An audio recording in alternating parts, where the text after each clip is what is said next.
Hey guys, my name is KJOS, and when you think of Samsung and Apple, what comes to mind?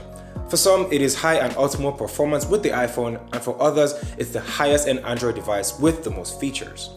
Now, the iPhone 13 and the S22 are the essential flagship smartphones in 2022. Both are equally 6.1 inches and are compact within their own rights. They have the highest end cameras, the newest SoCs that guarantees high performance, and a price tag that's not so expensive. Now, the iPhone 13 is $799 while the S22 is $699. Now, that is a $100 difference, and that can be a deal breaker for some people. So in this video, I'm going to be sharing my thoughts on the build quality, the performance, the battery life, the software, and of course those cameras, and hopefully give a better perspective on the S22 and the iPhone 13. Let's start things off with the S22. The design is the best out of all the S-series phones that came out this year. The physical aspect of the S22 is kind of what I love about it the most. It is 6.1 inches tall with Gorilla Glass Victus Plus on the front and on the back, which makes it hard to break or have any significant scratches. The back of the phone is where the build quality shines the most. It has a smooth matte finish in grain that complements the aluminum rails all around the phone. Now, the camera bump is kind of the same design as the S21 from last year and sort of an extension of those aluminum rails that I talked about. On the right side holds the power button and the volume buttons. Now, with the shape and height difference, you can definitely tell the difference between both in the dark with so much ease. Now, at the bottom, you have a USB-C port that is standard and of course, stereo speakers. Whereas the iPhone 13 has a square design that makes it easier to grip the phone. Helping with its protection, the iPhone 13 has an aluminum frame with Gorilla Glass on the back, making it easier, or in this case harder, for the back of your phone to crack or get any sort of scratches, and this brings the phone down to a lightweight of 174 grams, and I absolutely love that because I can use my phone for a very long time without getting any form of hand fatigue. Now, at the top, we have the square camera bump that we have come to know and love. It's a dual camera setup that is a standard wide angle lens and an ultra wide lens, but more on those cameras later. On the right side of the phone is the power button only, and on the left side it has the volume buttons, the silent mode toggle, and of course that SIM card tray. Personally, I wish all buttons were on one side of the phone just like the S22, just for uniformity's sake. Now, at the bottom you have speakers that are honestly great. Listening to music and taking calls were pretty good, and finally we have the lightning cable that's not going anywhere anytime soon. Even though both phones have an aluminum frame and the same height, the square design on the iPhone 13 is better for my hands and most people out there. It just adds more grip that makes it feel a bit more secure. Now, so because of that, the iPhone 13 takes this round.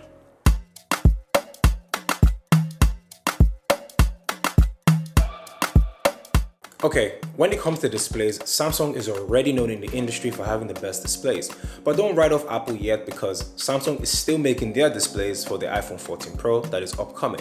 With an OLED display, a max brightness of 1200 nits, the display on the iPhone 13 is on par with the S22. Now, a big difference between this and the S22 is the lack of a refresh rate. The iPhone 13 only runs on 60Hz, and even though there is a visual difference, you won't really feel it, to be honest. Now, don't get me wrong, having ProMotion is pretty dope, but it's not exactly a deal breaker in this regard. Now, I do miss having an always-on display to just glance at my phone when I'm busy, and that's something the S22 easily delivers. For the retail price, the display is pretty good. Media consumption is also very satisfying if you can get past the notch, and with a 1200 nits of max brightness, you can see fine during the day. Now, the display on the S22 is absolutely gorgeous. It's a dynamic AMOLED 2X that is a 120Hz refresh rate and can go as low as 48Hz when you're just staring at your screen. Now, the downside of this display though is a 1080p resolution, and the pixel per inch density is not exactly the best in its class. But when compared with other high-end phones like the iPhone 13, you won't see much of a difference. Now, a difference you will see is with the brightness. The S22 has a max brightness of 1300 nits, which is definitely brighter than the iPhone, but the difference is not exactly a reason why you should choose one or the other. Now, so far I have had no issues when navigating my phone outside. And with peak brightness or peak summer that is coming, it does come in handy, and if by any chance you can't navigate your phone outside, which I doubt, the S22 has a vision booster to help enhance your experience. Now, to unlock the iPhone 13, there are two methods, which is Face ID and your PIN. With Face ID, it's pretty quick and responsive, but it's not exactly the most secure as a fingerprint reader, but it does the job nonetheless. The S22 on the other hand has a few different ways to unlock your phone, such as face unlock also, but the most consistent and used is the fingerprint reader. The S22 has an ultrasonic fingerprint reader that's more secure. It also works with when your hands are wet or even dirty, and it's also very responsive. Now with a better display, little or no bezels and better security options, the S22 will definitely take this round when it comes to the display. So far there seems to be a tie, but there is still time for a winner to emerge as things are about to heat up. And speaking of heating up, let's talk about that battery life.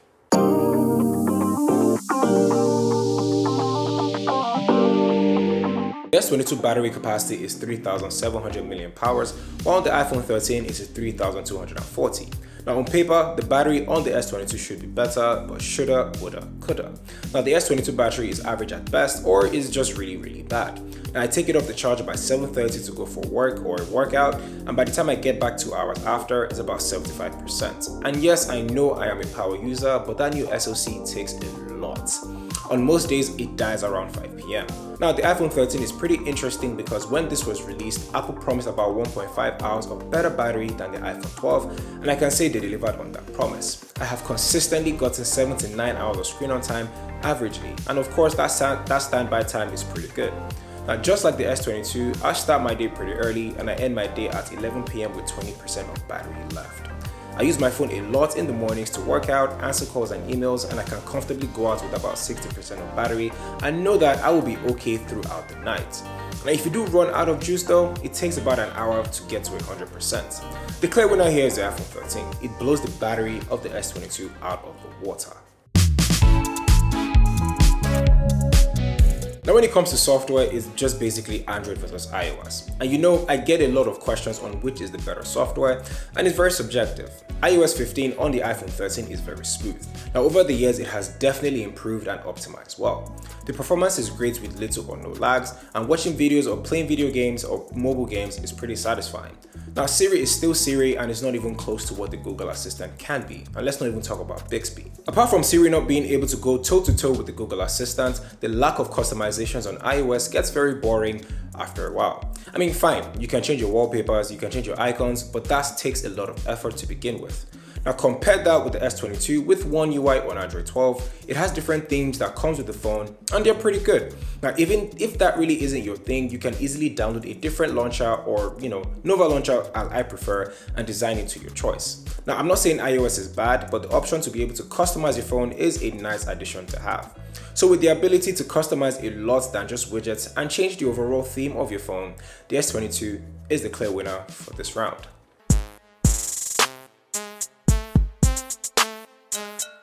And finally, the most important category on this list, the cameras. Now the cameras on both these phones differ a lot. The S22 is pretty simple. It was a safe bet and it won't really blow you away with its pictures, but it will do enough just to get you by and give you the basics. It's a 50 megapixel wide angle lens, a 10 megapixel telephoto lens, and of course with 30x zoom, and a 12 megapixel ultra wide lens. The iPhone 13 also has two cameras. It's a 12 megapixel wide angle lens and of course a 12 megapixel ultra wide lens. While in front, it has a single 12 megapixel selfie camera. Now during the day, pictures from both these phones come out really well. It's great in terms of color and vibrancy, but I noticed the S22 are a bit too saturated and not as sharp as the iPhone 13. It does look a bit too artificial than natural sometimes. The ultra wide on both the iPhone 13 and the S22 are sort of on the same level and can be used to take more dramatic photos. Now where the S22 shines the most is with the telephoto lens and that 30x zoom. Compared with the iPhone 13, which does not have a dedicated telephoto lens, it lacks in that department. Now when it comes to video, the iPhone 13 is a better video camera, hands down, especially for people that want to start creating content or have a content creation career. Now even though the S22 shoots in 8K, it's not exactly better in my experience. It gets choppy sometimes, so it's better to just start shooting in 4K instead. Even though the iPhone is $100 more expensive, it still gives you better value for your money when deciding what smartphone to get. Now apart from it having better second-hand value, if you do plan to sell it, it will definitely get longer software support than the S22. Now it's also a bonus if you have more Apple devices in your house, so it's almost a no-brainer. So with all that being said, the winner of this iOS versus Android battle has to be the iPhone 13, and that's by a very small margin. But what do you guys think? Is the S22 better than the iPhone 13? Comment below and let me know. And guys, make sure you subscribe to the channel to get more content like this. I am so close to 5,000 subscribers, so it'd be pretty dope if we can get there pretty soon. Thank you guys for watching, and my name again is KJOS, and I will catch you guys in the next one where I talk all things tech.